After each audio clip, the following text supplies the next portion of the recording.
오늘 우리에게 주신 하나님 말씀 누가복음 1장 34에서 38절입니다. 누가복음 1장 34절에서 38절 되겠습니다. 우리 같이 봉독하실 때 성탄절에 주신 하나님의 말씀으로 받으실 수 있기를 바랍니다. 우리 같이 봉독하십시다. 마리아가 천사에게 말하되 나는 남자를 알지 못하니 어찌 이 일이 있으리까. 천사가 대답하되 성령이 내게 임하시고 지극히 높으신 이는 나를 덮으시리니 이러므로 나실과 거룩하는 하나님의 아들이라 일컬어지리라. 고난의 친족 엘리사벳도 늙어서 아들을 배웠느니라.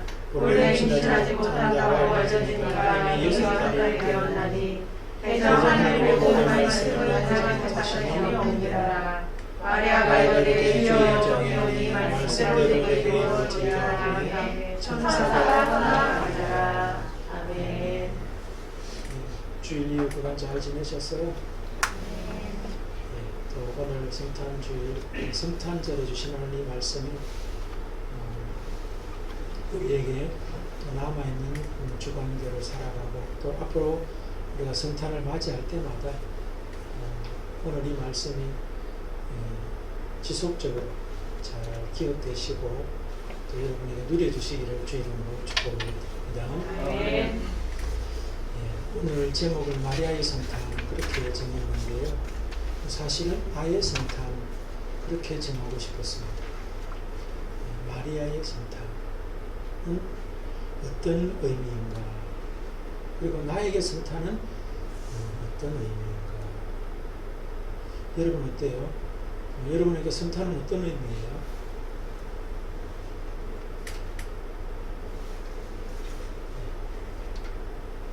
김장관님은 여러분 성탄이 어떤 의미예요? 장모님입니다. 예? 저에게 성탄은 예수님 그 자체예요. 예수님 그 자체인데 믿음을 갖죠. 그래. 오늘 우리가 마리아에게 성탄은 어떤 의미였을까 하는 것을 우리가 한번 살펴보면서 나에게 성탄은 어떤 의미인가 라고 하는 것의 질문에 우리가 답변을 찾을 수 있다, 좀 그렇게 생각합니다. 그래서 역사적 성탄이 2000년 전에 있었는데, 또 객관적 성탄이 2000년 전에 있었는데,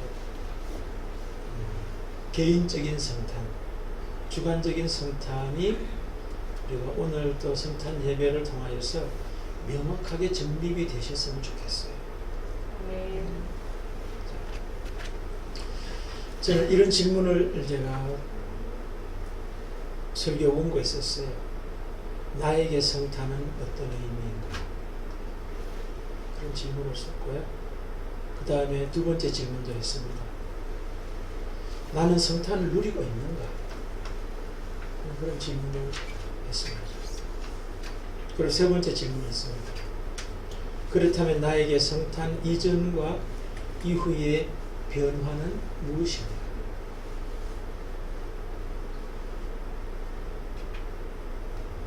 그리고 무엇이 나를 그렇게 만들었는가? 변화가 있었다면 무엇이 성탄 이전과 이후의 변화를 가져오도록 했는가 하는 그런 질문을 했습니다. 그리고 그 질문에 대한 답변을 오늘 본문에서 찾을 수 있을 것 같더라고요. 그래서 여러분들은 저는 역사적 객관적 성탄에 머물러 버리는 사람이 아니라 내 개인의 성탄, 내 주관적 성탄으로 누려지셔서 그림의 떡이 아니라, 성탄의 그림의 떡이 아니라 실제의 떡이 되셔서 배부름과 또 넉넉함이 있는 그런 성탄이 되시기를 다시 한번 주 이름으로 축복을 드립니다. 아멘. 오늘 본문에 이래 보면 마리아에게 성탄의 주인공이신 예수 그리스도가 수태될 것이다, 잉태될 것이다 라고 하는 것을 고지를 하고 있습니다. 그리고 그 수태, 성탄의 고지를 할 뿐만 아니라 성탄 수태 이후에 마리아의 모습이 어떤 변화를 가져왔는지도 오늘 성경에 기록되어 있고요. 그 다음에 무엇이 그 마리아를 그렇게 만들었는가 하는 것들도 오늘 본문에 잘 기록되어 있어요.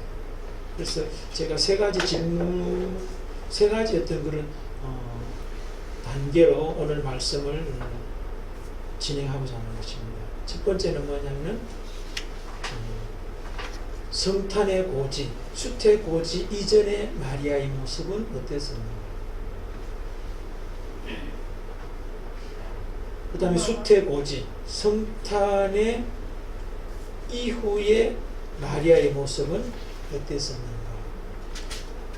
마리아에게는 수태지만 그것이 오늘날 우리의 관점에서 성탄 이전과 성탄 이후라 해도 틀리지 않거든요.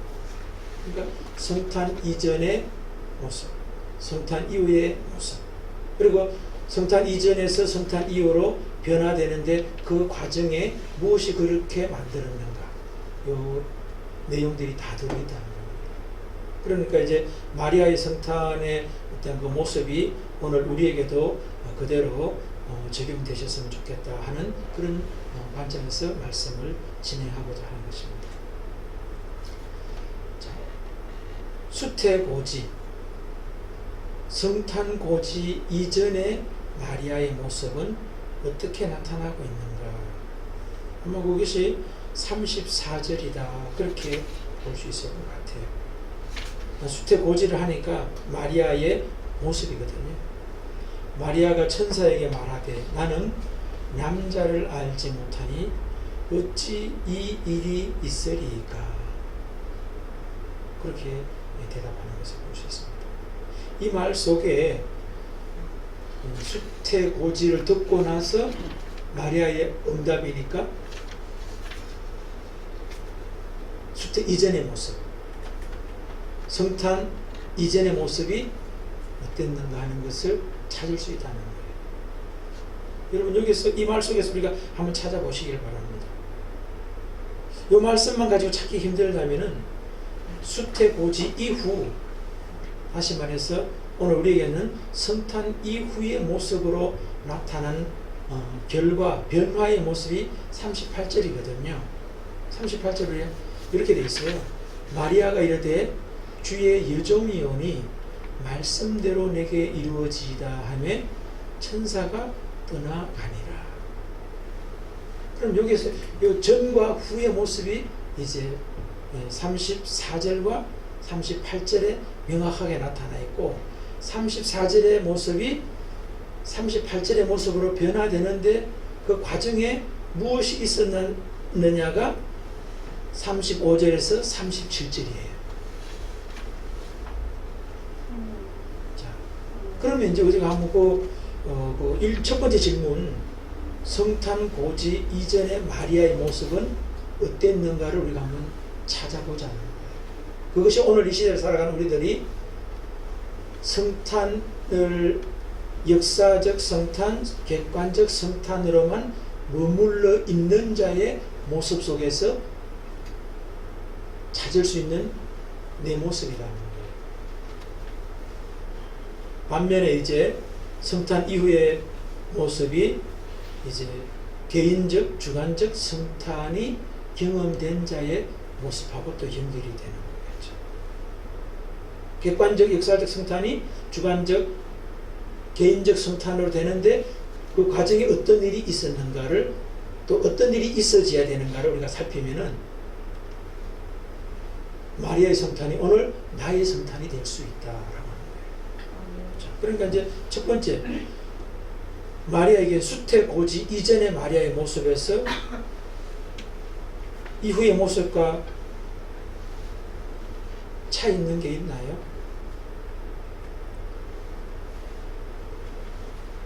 뭐 여러 가지 이야기를 할 수 있겠습니다만 그냥 제가 이해한 것을 좀 여러분들과 같이 나누기로 하는데, 중요한 것이 뭐냐면은 이전과 이후의 모습에서 자기 이해가 달라요.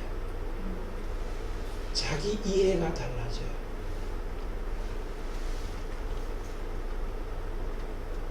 첫 번째 34절에는 자기 이해를 마리아가 어떻게 하고 있습니까?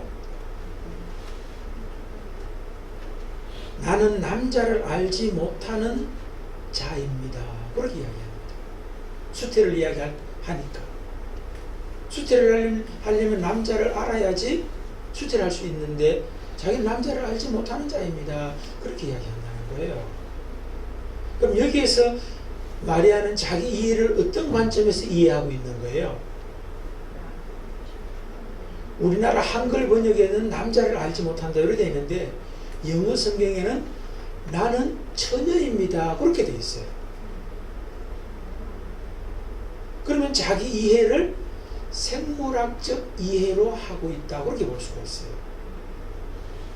생물학적 관점. 자기가 여성, 처녀라고 하는 생물학적으로 자기 이해를 가지고 있는 모습을 볼 수 있어요. 그런데 여러분, 우리가 자기 이해를 할 때 생물학적으로만 이해하는 것이 자기 이해의 전부가 아니죠. 그죠? 또 이제 보면 마리아 자신의 그 고백에서 볼 수 있지만 또 마리아 자신의 이름 속에서도 자기 이해를 볼 수 있을 것 같아요. 자기 부모가 자기의 이름을 지어줬겠죠. 그죠? 마리아라고 이름을 지어줬겠죠. 그러니까 자기 이해를 나는 마리아야 라고 이해를 할 수 있겠죠. 그 이해는 뭐예요? 이름에 근거한 자기 이해는 자기 부모가 붙여준 이름이기 때문에 부모가 자기 이해의 기초, 기준이 되는 것을 우리가 볼 수가 있어요. 조금 더 확장하면 관계적 개념에서 자기 이해를 하고 있다. 그렇게 볼 수 있어요.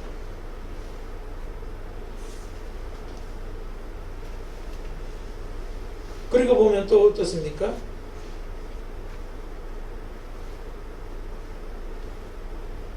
어찌 이 일이 있으리까? 그 말을 우리가 중심으로 본다면 자기 이성에 근거한, 자기 이성, 자기 생각과 판단에 근거한 이해의 사람이다. 이렇게 볼 수 있어요.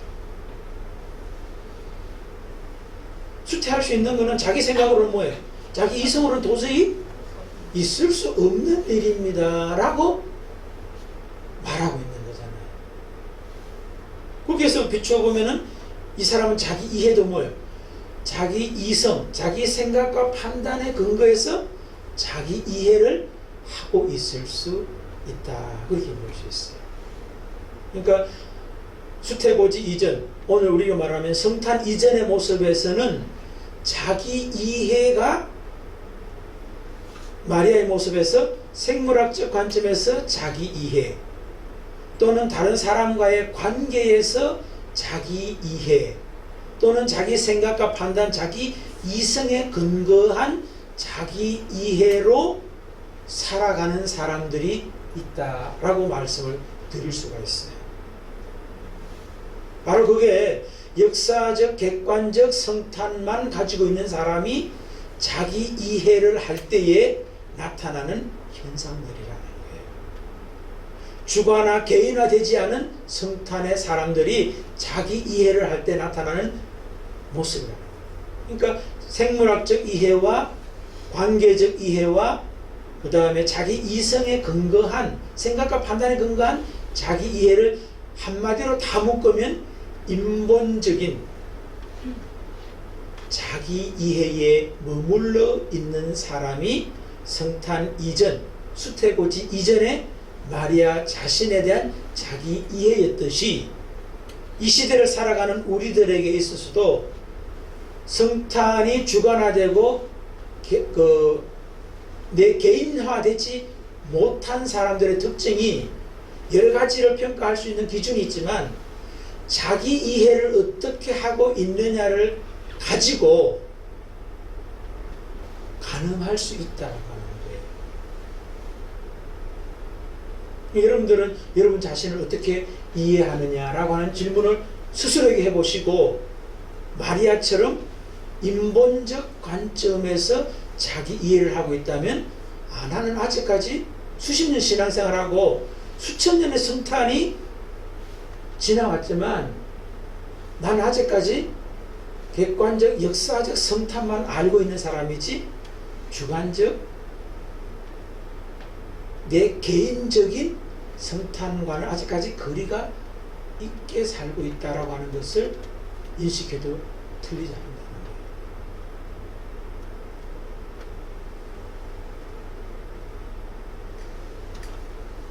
두 번째 질문입니다. 그러니까 마리아에게는 성탄 고지 이후 오늘 우리에게는 어떤 모습으로 이제 나타나고 있느냐 하는 거죠. 자, 그게 38절이라고 그랬어요. 여기 보면 자기 이해가 달라졌죠. 그죠? 자기 이해가 달라졌어요. 여러 가지 이야기할 수 있지만 자기 이해라고 하는 관점에서 보면 분명히 34절에서 이해하는 자기 이해와 38절에서 이해하는 자기 이해가 명확하게 달라졌어요. 자기를 어떻게 이해하고 있습니까? 그렇죠. 자기는 주의 여종이오니 말씀대로 내게 이루어지이다. 그럼 자기 이해가 어떻게 달라졌느냐? 자기 이해의 기준이 달라졌고 정체성이 달라졌어요. 자기 이해의 기준이 어디다 기준을 두고 있어요?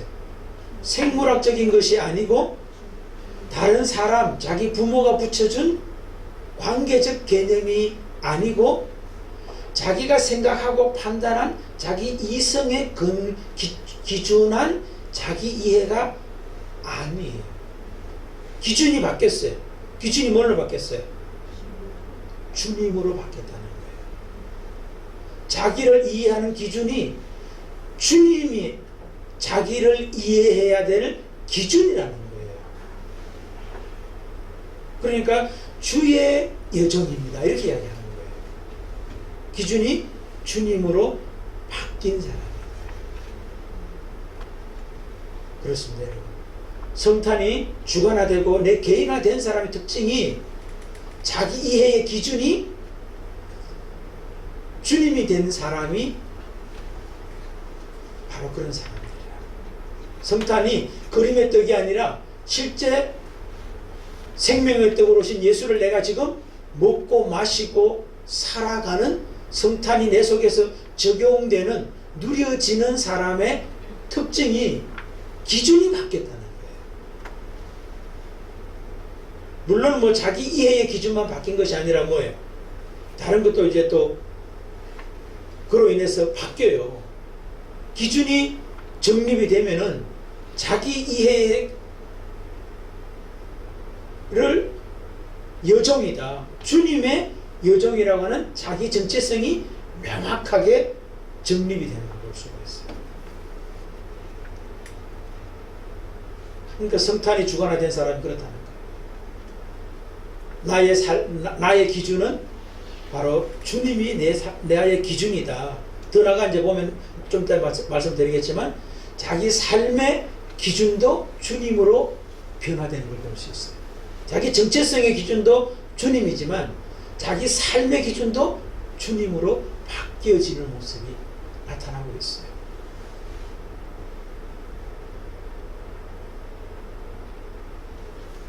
그걸 어떻게 볼 수 있고 어떤 모습에 또 나타나냐면 말씀대로 내게 이루어지이다. 그렇게 주님이 기준이라고 하는 것은 또 다른 말로 하면 뭐예요? 주님의 말씀이 내 기준입니다 라는 말과 같은 거예요. 그런데 이 마리아가 뭐라고 그래요? 수태할 거라는 고지라니까 말씀대로 주님의 뜻대로 내게 이루어지기를 원합니다. 그렇게 이야기합니다. 그러니까 자기 삶에도 뭐예요? 정체성도 여정이라는 정체성으로 명확하게 세워졌지만 자기 삶에도 뭐예요? 주님이 기준되고 주님의 말씀이 기준되어서 그것이 나에게 적용되기를 원합니다. 그렇게 고백한다는 거예요. 근데 여러분 거기에는 엄청난 대가가 지불이 되어야 된다고 하는 걸 우리가 알면은 주님과 주님의 말씀이 내 정체성의 기준과 내 삶의 기준으로 삼는다는 것이 얼마나 어렵다라고 하는 것을 알 수가 있어요. 여러분 마리아가 잉태하면 어떤 문제가 생길 수 있습니까? 그렇죠. 1차는 요셉과 파혼이 될 수가 있어요. 파혼이 되는 것보다 더 큰 문제가 있어요. 죽어야 되는 거예요. 돌 쳐가지고 죽어야 되는 거예요. 파혼되는 게 문제가 아니잖아요. 그렇죠? 자기 생명을 잃는 대가를 지불할 수밖에 없는 것이 기준을 주님에게 기준을 두고 주님의 말씀에 기준을 두는 자가 경험해야 될 현실이에요. 그러니까 우리의 삶 속에서 나도 주님께 내 정체성의 기준을 두고 주님의 말씀이 내 삶의 기준이야 라고 말하기는 쉬워도 정말 그것이 강력한 기준이 된 사람은 뭐예요? 내 생명의 위협, 또 결혼했던 요셉과의 파혼의 어떤 그런 위험, 이런 것들이 뭐예요? 감당해내야만 되는 그만큼 강도가 강한 기준이라는 거예요. 여러분 기준이라고 한다고 해서 기준의 강도가 약한 것을 기준으로 두고 할 수도 있잖아요. 아까 번에 그 수태고지 이전에 마리아처럼 생물학적인 어떤 그런 것이 자기의 어떤 그 이해의 기준이 될 수도 있고 자기 부모가 자기의 어떤 그런 이름을 붙여줬기 때문에 자기 이해의 또 기준이 될 수도 있고 또 자기가 생각하고 판단하는 이성이 기준이 될 수가 있다는 거예요. 그런데 여러분 이런 앞에 이 세 가지들은 뭐 기준이 굉장히 약한 거예요. 그런 것들은 뭐예요? 주변에 또 다른 사람이나 환경의 어떤 변화라든가 내 심경의 변화가 오면은 흔들리게 돼 있어요. 바꿔요. 그러나 주님에게 하나님의 말씀의 기준을 둔다는 것은 파혼도 문제가 안 되고 자기의 생명이 죽음에 치닫는 것도 뭐예요? 문제가 안 될 정도로 아주 강력한 기준이 된다는 거예요.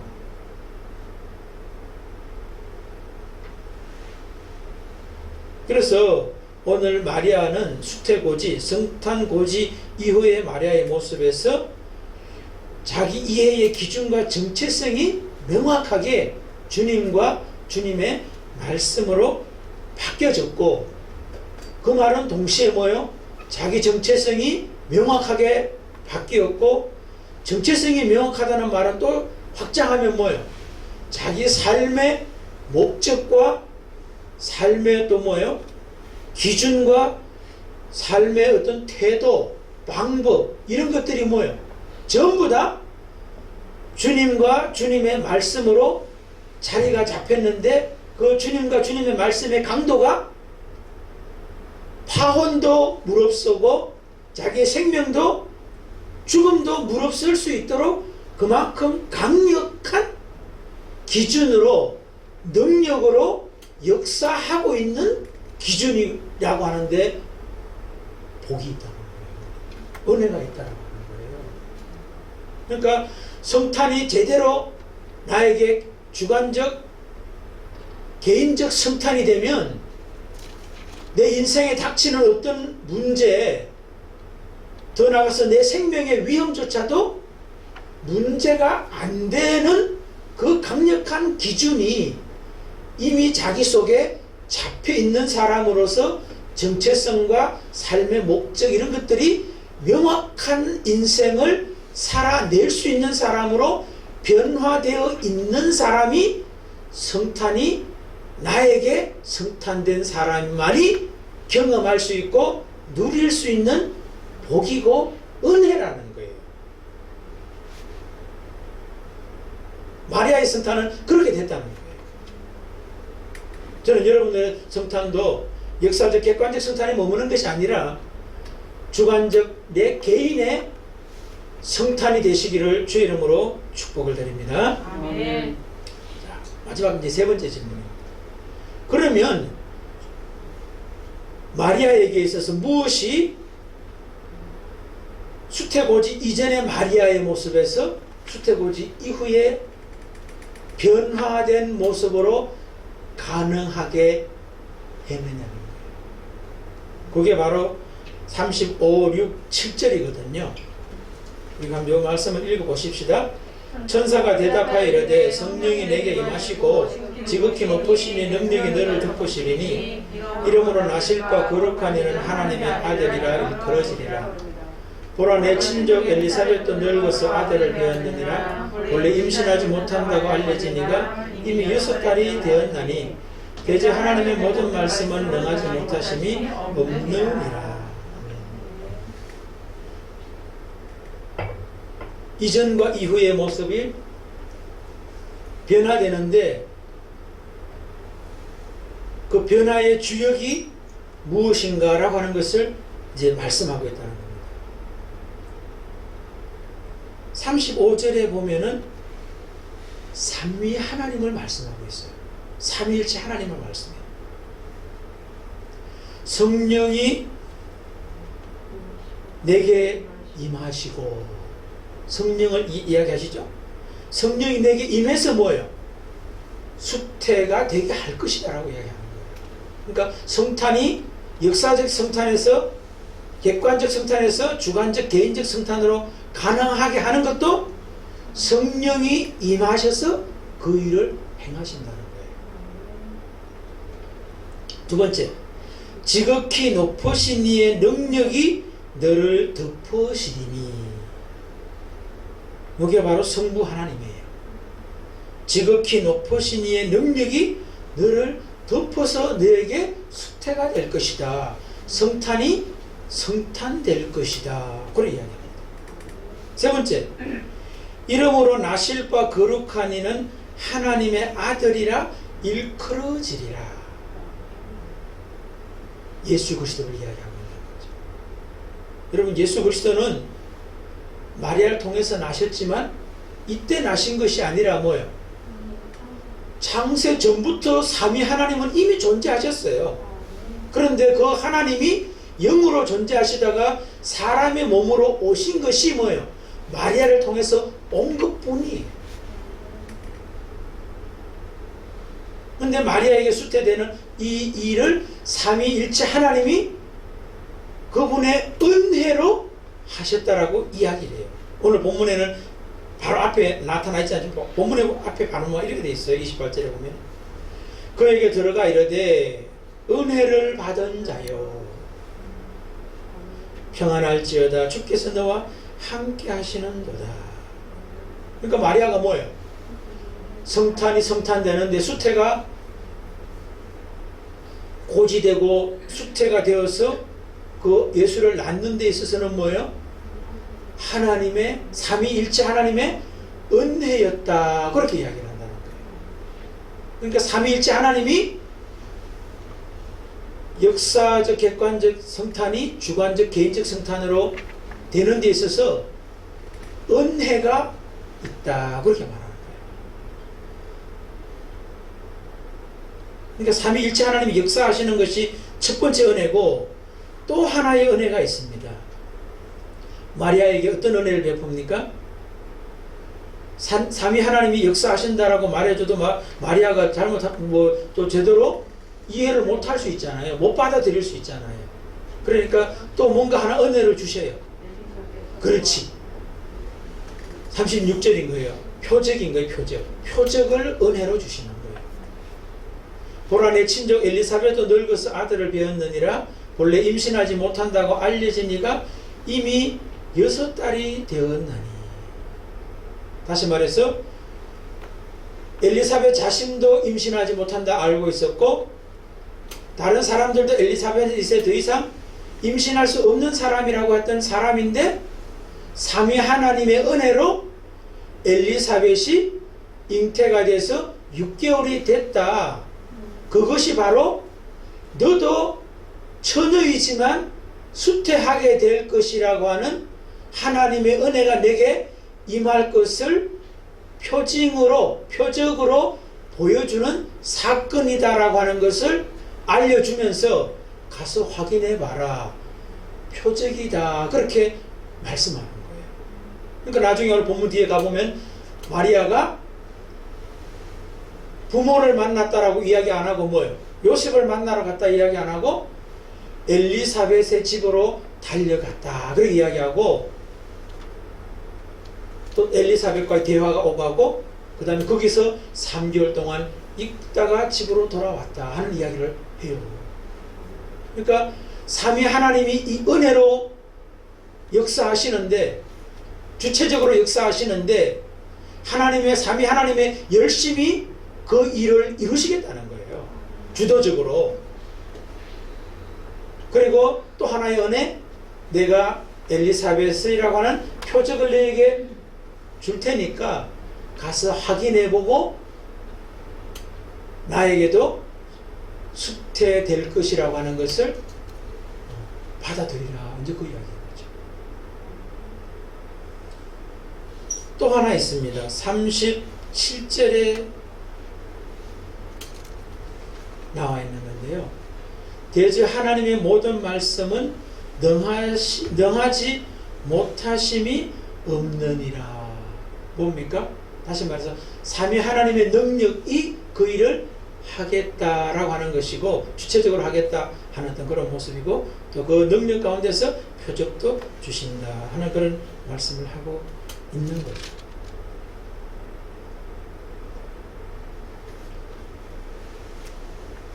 그런데 우리가 또 자세히 또 오늘 본문 속에서는 이제 다 찾아낼 수는 없지만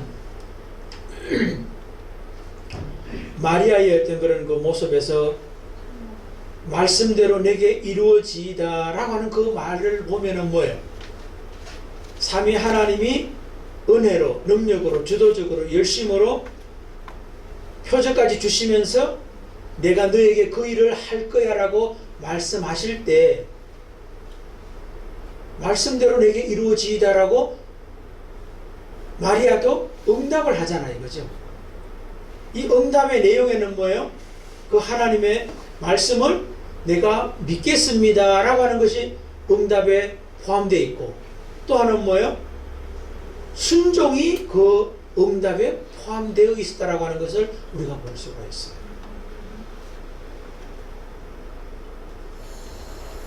그러니까 무엇이 그녀를 그렇게 만들었는가에 대한 답변은 뭐예요? 전적인 하나님의 은혜인 그의 능력과 표적, 그 다음에 마리아의 응답, 믿음과 순종이 성탄되게 했다. 이렇게 되는 거예요.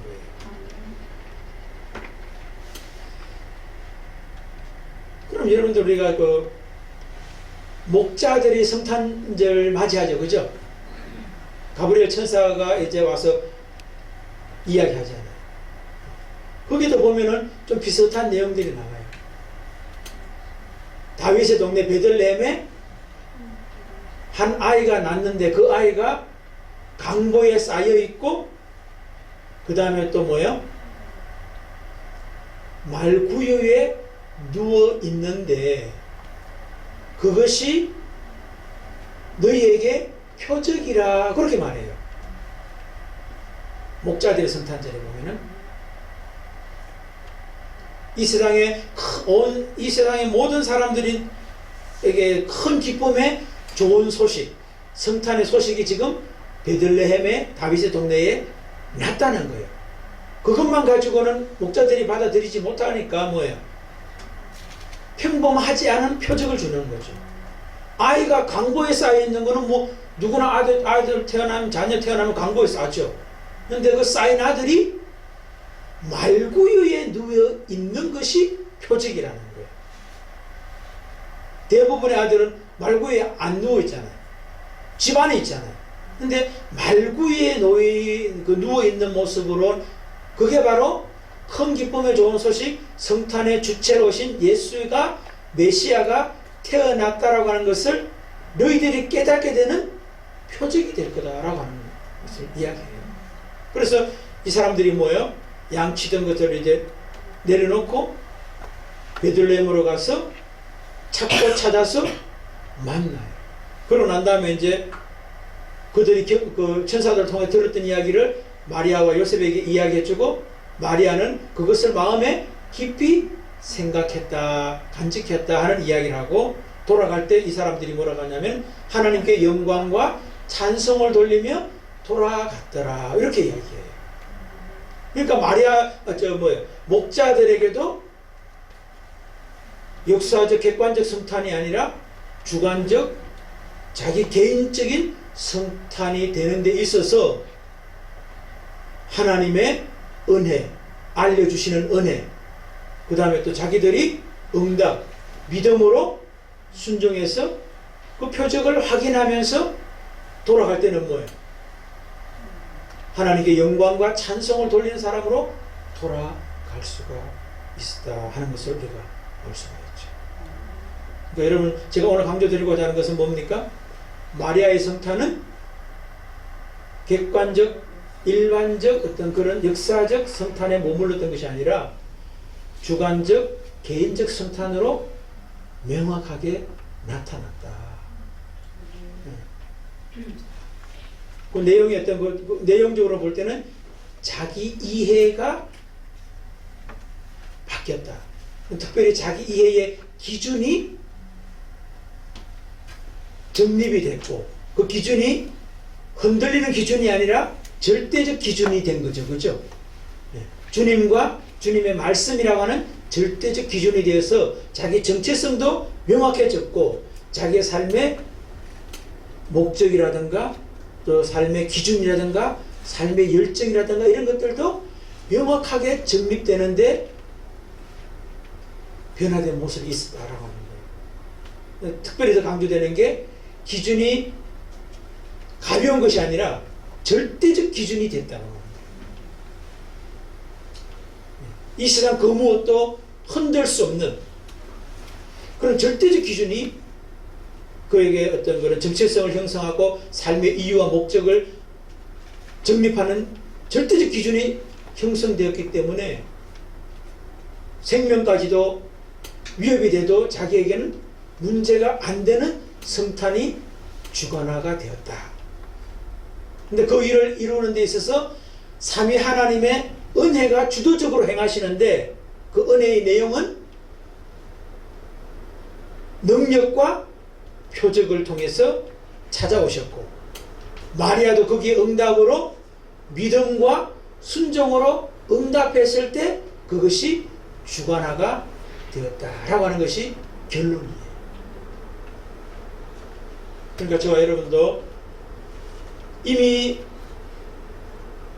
마리아의 그 성탄이 주관화, 개인화 되었다면 감사한 일이지만, 그렇지 못하다면 오늘 이 시를 통해서 우리가 뭐예요? 객관화에 머물러 있는 것이 아니라 주관화, 역사적으로 머물러 있는 것이 아니라 내 개별화 되는 데 있어서 어떻게 가능한지를 오늘 말씀을 통해서 우리가 깨닫게 되었으니까 그 은혜를 제대로 누릴 수 있고 또 더 나아가 전할 수 있는, 그리고 하나님께 영광을 돌릴 수 있는 저와 여러분 되시기를 주의 이름으로 축복을 드립니다. 네. 우리 일어서셔서 115장 찬송하십시다.